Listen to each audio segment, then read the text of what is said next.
Denver Broncos wide receiver KJ Hamler is back after the team activated him off the PUP list. What does his timeline look like?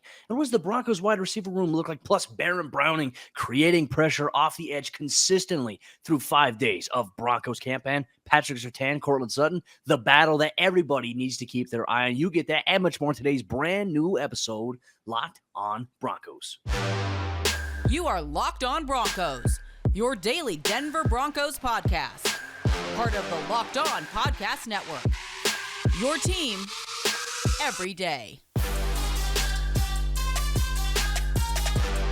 What's up, Broncos country? Welcome into a brand new episode of Locked on Broncos, your daily Denver Broncos podcast, part of the Locked on Podcast Network, your team every day. Thank you so much to everybody in Broncos country for making Locked on Broncos your first listen of the day on your favorite audio podcasting platform, or whether you're watching us here on YouTube. We have you covered every single day all year long, because for the true fan, there is never an off season. From the South Stands to the end zone, I'm your host, as always, Cody Roark, senior Broncos analyst and reporter for Mile High Sports, joined alongside by my co-host, Sayre, Bedinger, site expert, predominantlyorange.com. Sayre, my friend, hey, day 5 Broncos camp in the books at the UCL Training Center. Competition heating up. Now, while the pads come on fully on Tuesday, the Broncos were wearing helmets and shoulder pads. We call that shells in the football world. The pads were popping a little bit as they're acclimating, gearing up for the full thing.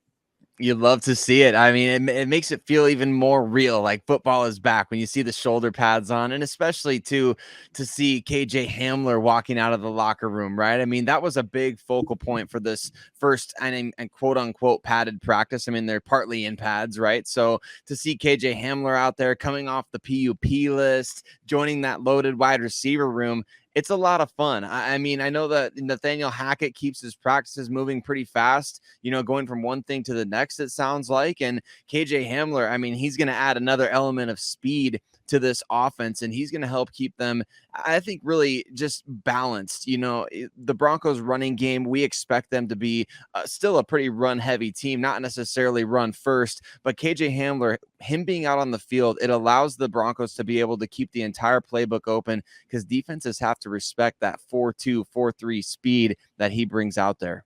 Well, we got to hear from KJ Hamler after practice at the presser. Now, first off, I want to commend him for being able to be vulnerable and be open about his struggles, like his mental health struggles after he had ACL and hip surgery. So not only did he have to relearn how to walk, but during that time, he lost his grandmother, and he talked about it, and he was very open about how he didn't want to be on this earth anymore during the time. Like, he had thoughts of that during that. And so we just want to say we're grateful KJ Hamler is here. We're grateful that he's been open to be vulnerable as well, and glad that he, as a man, is talking about a lot of these things, because us men, like in this world, we got to be able to talk about things at times. We can't just bottle it in and hope that it gets better. So KJ Hamler, thank you for sharing and being vulnerable there. I mean, outside of that too, one thing he brought back the humor to it in terms of saying, like, for me, he's like, as long as I'm running 21 to 23 miles an hour, I feel good. And, for him, he mentioned it coming out of the locker room. He put the helmet on. He was moving around. He has the knee brace he's working with. And he just says it just feels different. It feels weird putting on the pads for the first time in a while, because there's a little bit of an acclimation period. But for him, the Broncos are going to ease him into things. They're not going to throw him in a team right away. So he participated in individual drills. He did not do anything during the team period session for the Broncos here on this day 5 at the UCL Training Center. On Monday's practice, we'll see if they ramp things up a little bit as the week continues. But I don't think we're going to see him play at all in the preseason. He did say, though, he expects to be ready for the regular season opener. At this point, if I'm the Broncos, there's no need for me to put KJ Hamler on the field in the preseason at all. We know what he can do. We just want him to be fully where he's comfortable and ready and willing to be able to go out there and do what he does best, and that's get behind defenses. Exactly. And obviously, I mean, like you said, hats off to him for going out there and speaking to kind of just his mental and emotional state over the course of the last year. I mean, the guy went through a much bigger injury than meets the eye, right? I think on the surface, it looked like, well, he's just the next NFL player that tore his ACL, but he not only tore up his knee, he had to have hip surgery. He had to remove the patella from his other knee to put it in the knee that needed to be surgically repaired. He lost 40 pounds in the hospital. I mean, all these crazy things happened to him over the course of the last year. And then, like you said, his grandmother passing away, and it takes you, I mean, losing loved ones can take you to a dark place mentally and emotionally, and it's just tough. So, I mean, for him, and he's talked about before how much his grandmother meant to him, and it's just cool to see him back out on the field. And he even talked about it. He said, like, football saved me. And I think even Russell Wilson and Sayre coming to the Denver Broncos helped in part of that, right? He talked about how they played an impact in just his recovery process and getting him back out onto the field. And we got to see that. I think that was the coolest part of this whole recovery process, was seeing him out on the field in March and everybody kind of just collectively being like, wow, I can't believe he's already out there. Maybe it was the Russell Wilson trade. Maybe it was a collection of different things happening. Whatever the case may be, he got out there, and starting in March, I think we saw kind of a borderline miraculous recovery timeline for somebody that had to go through what he went through over the last year. I mean, just for him, the journey and being able to really go through the process, having to relearn how to walk again. That's one of the things that happens when you have ACL, when you have a hip, like the crutches. I mean, the fact that he was 135 pounds after going through and having a stint in the hospital, he's back up to around 175 right now, which is great for him. He looks fantastic. I mean, health wise, but even like going back to the point you made about Russ and Sayre, like he's very close with them. And you can tell that he's very close with their kids. Like he'll play with them after practice. He'll engage in some fun banter with them. Like it's a good thing to see KJ Hamler out there smiling, being himself. You know, for him, the Broncos, they're going to ease him in. So during the team periods, it's mental reps. It's hearing the play call. It's having that whiteboard. And it's like, okay, here's what I'm going to do on this play. And, you know, hats off to some of the other receivers too that have stepped up. The Montreal Washingtons, even the Brandon Johnsons getting some reps and making some plays. It's a good problem to have right now for the Broncos, is the depth that they do. But I tell you what, when KJ Hamler is back on that field 100% in the regular season, it's going to be a problem for opposing defenses in the National Football League to try to figure out how to stop Courtland Sutton, Jerry Jeudy, Tim Patrick, Albert Okwuegbunam, Javonte, Melvin, Eric Sauber, and you add in a guy like KJ Hamler who has ridiculous speed and translates a little bit well to that Tyler Lockett role. Tell you what, it's going to be a fun thing to watch on paper if it all pans out. And Broncos country, coming up here in just a moment, we're going to talk about Baron Browning, who has been looking fresh. He's been looking crisp, and not to mention fast as heck off the edge so far through training camp. We talk about his impact and what the Broncos can do with him on defense coming up here in just a moment. But before we do that, let me tell you about our good friends over there at Built Bar. Now, Built Bar is the best tasting protein bar that is out there on the market today. They have a wide variety of flavors, 9 amazing original flavors, plus the puff flavors. Coconut brownie chunk puff is available now at built.com. So make sure you check out all the flavors that they have. They have occasionally some limited time flavors that you can catch every single month, some specials that they throw out. But the thing I love about Built Bar the most, not only do they taste like a candy bar, the bar is covered in 100% milk chocolate. They're soft. They're easy to chew. They're also healthy for you. 17 grams of protein, 130 calories, and only 4 grams of sugar. And I want you and your family to get your hands on a box today by going to built.com. And once you go to checkout, make sure you enter promo code LOCK15 and you're going to get 15% off your next order. Once again, promo code LOCK15 gets you 15% off your next order at built.com. Baron Browning has some power rush moves, but he has this speed dynamic at the outside linebacker position. Once again, Broncos country, thank you so much for making Locked On Broncos your first listen of the day. Whether you're listening to us on your favorite podcasting platform or whether you're watching us on YouTube, make sure you hit that subscribe or that follow button so you never miss out on a day's worth of Denver Broncos news, content, coverage, and more, courtesy Locked On Broncos. Sayre, I tell you what, in the first 5 days of Broncos camp, I've been watching the rotation that those guys have been going at the edge rusher position. Baron Browning looks ridiculously good. Like his first move is very good. Like we talk about Von Miller's first step. Baron Browning is very quick, very fast twitch, but he's also powerful. And it's kind of scary watching him kind of piece it together and get more comfortable day in and day out. Browning, once again on day 5, flashed off the field. Like just when you look at number 56 and you're watching the play happen, he's the guy that stood out in a big way for the Broncos defense here, outside of a guy we're going to talk about later at the secondary position. Well, I think his development is absolutely massive for this defense, right? Obviously, Randy Gregory recovering, getting his shoulder strengthened, coming back from that. What we expect to see him and in the regular season, of course. But in the meantime, it's an opportunity like we've talked about. Of course, everybody would love to see Randy Gregory and his new number 5 jersey out there. I would love to see that. But number 56, like you said, is popping off the ball. And that's great to hear. I would love to be out there watching him do that, because I think that, to me, that's one of the most exciting things to watch in training camp, is watching pass rushers really pin their ears back. I mean, you can't decide anything based on just a couple of training camp practices, but what have we said before? You got to stack days together. And it seems to me like Baron Browning is out there stacking one day on top of another. He just continues to get better and better. And that's great news because he's a natural off the edge. We saw that at Ohio State. We saw it, in the Senior Bowl. And then we kind of saw him play more of a traditional off-ball linebacker role in his rookie year for the Broncos. Still blitzed a decent amount, but not too much. Now we'll get to see him come off the edge. And I think he has so many more traits than just speed off the edge, right? I mean, he's strong at the point. He's got really good upper body strength, and he will smack you in the mouth with his hands. And those are just things that we've seen in limited reps. I mean, I'm sure you've seen a little bit of it at training camp out there, but limited from Ohio State even. It was just he's one of those types of guys who's just such a freakish athlete. It's kind of like the defensive version of we want to get the ball in this guy's hands any way that we can. It's kind of like the defensive version of that, right? Like we want him to impact the play any way that he possibly can. They threw him on Jamar Chase last year. They threw him on CeeDee Lamb. Now they're going to be throwing him at quarterbacks. I feel like Baron Browning is one of those guys. And this is something else that I've said before that I think is worth repeating. To me, Cody, he's one of the best 11 defensive players the Broncos have. I think you got to find a way to get him on the field.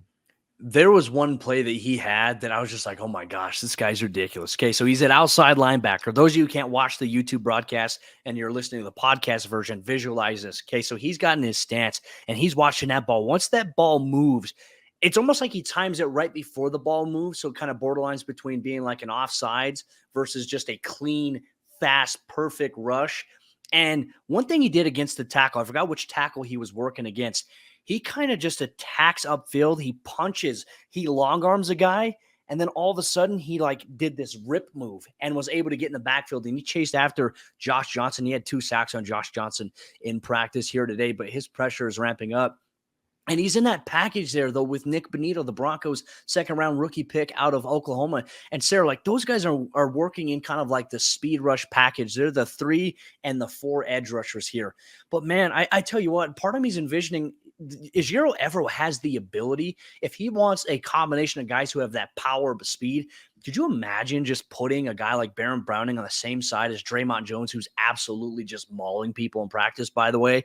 You put him on Draymond Jones' side and you get him in that one-on-one off the edge. I would take Baron Browning almost 8 times out of 10 against opposing guys. Now, granted, we're going to have to see it against some premier talent at the edge rusher position, but so far in training camp, he's looked really good. Bonito's looked really good. Malik Reed and Bradley Chubb, edge rusher right now, it hasn't been an issue for this Broncos team. And a lot of it too, those guys are seeing a lot of advantages on the outside in some one-on-ones because of guys like Deshaun Williams, Inyomu Wazirike, who's been getting a little bit of run here and there, rotating with the Broncos. Deshaun Williams being one of those guys. And even Marquise Spencer got some run on day 5 at Broncos practice there at the defensive end position. And then you have DJ Jones, who we just know is a force and is a guy who can anchor the interior really solidly there.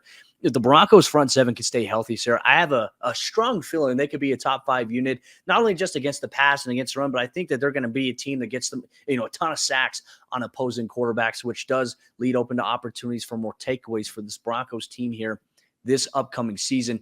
It's just unbelievable to see the amount of talent that this guy possesses. And for him to be in the position he's as a second-year player, learning, going from inside backer to edge rusher, the sky's the limit with this kid. And man, I tell you what, it flashes off the tape easily. You can see it.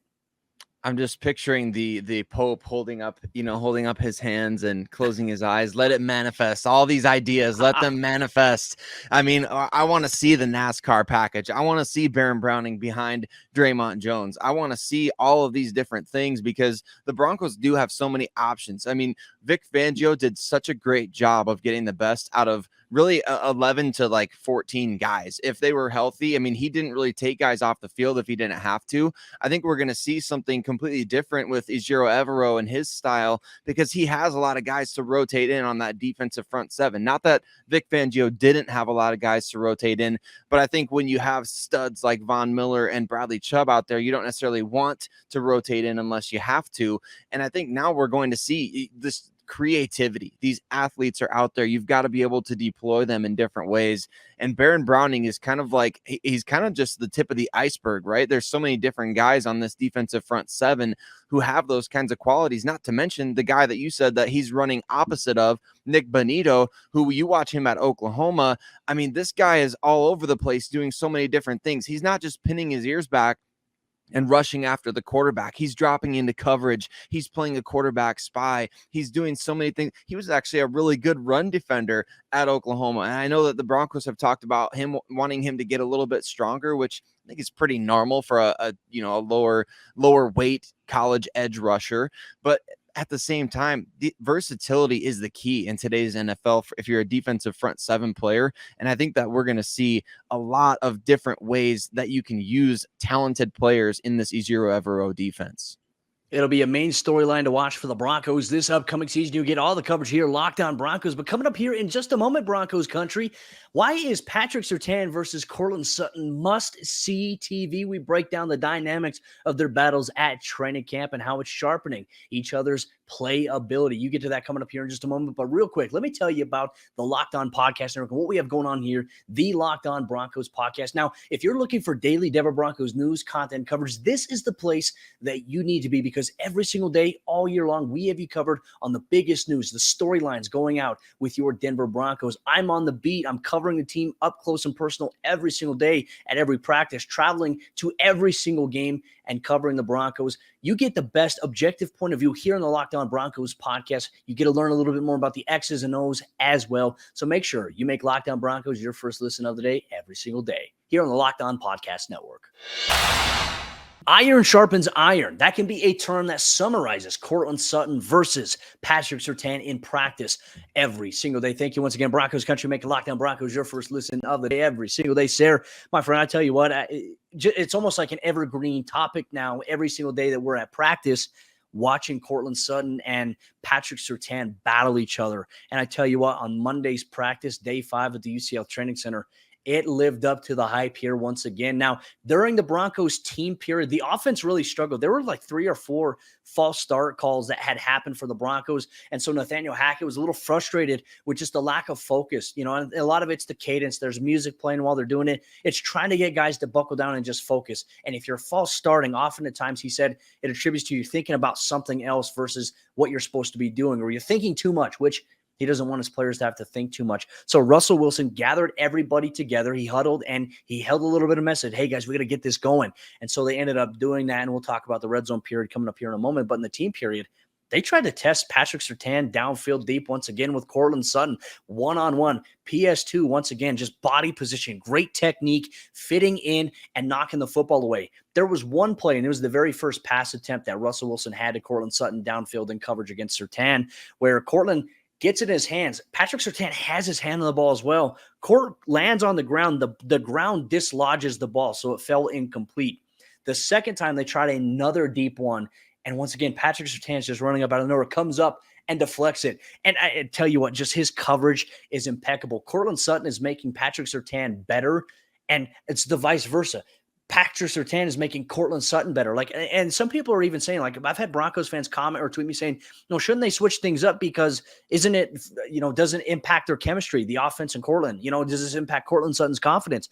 I said, no, like the way Courtland's approaching it, it's a battle. Like he's enjoying it. It's making him better. So when PS2 makes a good play, like he smacks his hands together and says, man, but then he also congratulates Pat because he knows the Broncos offense needs Pat to make those plays this season. The defense needs to make those plays. Courtland would respond back in the red zone period, one-on-one in coverage from the 20-yard line. Russ throws it up, perfect fade ball, lands right in the breadbasket for Courtland, who beat Patrick Surtain on the play. And that's just a big confidence booster once again, because everyone's been talking about, okay, PS2's locking down Courtland Sutton. Well, Courtland Sutton came back and got a big one here today. But man, Sarah, this is something like if you could just do one-on-ones with these guys, I would pay money just to see it. I love it so much. I love it. And that play from in the red zone was really nice. It's great to see. And this is something that I was hoping for, is that after all this hype for Patrick Surtain through the first 4 days of camp, for Courtland Sutton to really go out there and get one on him, and he's not going to face many cornerbacks better than Pat Surtain throughout the season. I mean, let's just be real about that. At this point, Pat Surtain is looking like I mean, some have said maybe the best player on the team. I'm not willing to go that far just yet, but I think maybe he could be, but he's certainly one of the top 5 corners in the NFL. And I think people are going to find that out rather quickly once the games get going. But for Courtland Sutton to go out there and win some reps against arguably one of the top 5 best corners in the game is absolutely huge. And not only that, but Ronald Darby's been having a solid camp, and he went out there and he got a 3rd down conversion against Darby, it sounds like, as well. So really good stuff from Sutton. I think that obviously Pat Surtain, the Broncos wide receivers and the offense in general is kind of lucky they're not piping the incomplete chant into practice, because I mean, Pat Surtain would be they'd be hearing it in their sleep essentially. So I think for sure this is exactly what you want to see in training camp. You want to see the best on best. You want to see these guys bringing out the best in each other. It's going to be kind of fun too when the Cowboys get to town, right? To get to see how different it is with Surtain going up against CD Lamb, and how different it is for Sutton going up against Trayvon Diggs. I guess maybe Trayvon Diggs should be a little more worried about Travis Fulgham, who got the better of him pretty bad back in 2020. Or even Tim Patrick. Even Tim Pat, I mean, all these guys, we got a lot of posters on Trayvon Diggs. Kudos to him for picking off however many dozen passes he did last year. But at any rate, I think for sure, best on best in training camp is what you want to see. And not just best on best, but you want to see both guys getting wins, right? You want to see Courtland Sutton getting a victory out there, because if he's out there getting dominated every single day, then you might be able to say, well, this is a little bit of a concern. As good as Pat Surtain is, you want to see your wide receiver 1 out there getting dubs in practice. That's what Courtland Sutton did in this particular practice. It was great to see, and it's great to hear that he and Pat Surtain both continue to make progress. I mean, they're already really good, but they continue to get better. Both of those guys are elevating each other's game to the next level. And it's going to make the offense and the defense so much better. But I'm glad you also brought that up, because it's not like Court's just getting locked down. Like, Courtland is running his routes. Courtland's making plays on the football. It's just Patrick Surtain is such a great finisher when he's coming down with the ball. A lot of these attempts are 50-50. And both those guys are playing it like receivers. They're both trying to fight for the football, which that's what makes it fun to see. And I tell you what, when the pads come on, like, there's going to be some more press looks there. That's what I'm looking forward to seeing is, are we going to see PS2 pressing guys a lot this upcoming season here in 2022?